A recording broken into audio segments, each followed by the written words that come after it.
You hear a lot about the damage COVID-19 has done. So tonight, I'm bringing you the story of two survivors. I spoke with a couple who've been married almost 51 years. They do everything together. But when they got COVID-19, it forced them apart. This is the story of their fight and the Northern Kentucky hospital that got them to the other side. Some of the FaceTime interviews were tough to hear. In those cases, we put the words up on the screen.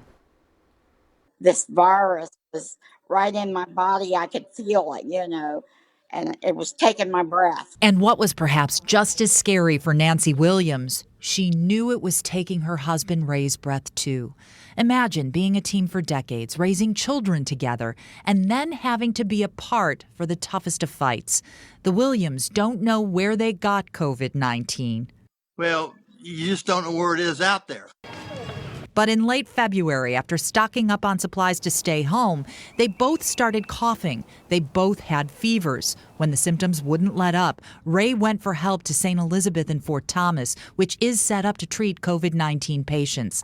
Nancy later went there too. When they took me, I thought, that's it, our kids are going to lose both their parents. That's what I thought. But I don't want to go like this.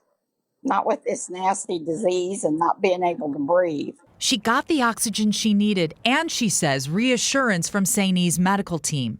They told her they'd been training for this scenario for years. In fact, we have video of that prep work. They come in my room suited up like astronauts, and they knew what they had to do and where they had to put everything. My door stayed shut. I never seen another patient. Except her husband. Ray's case was so severe, he needed a ventilator. They took me down, and I had to get suited up.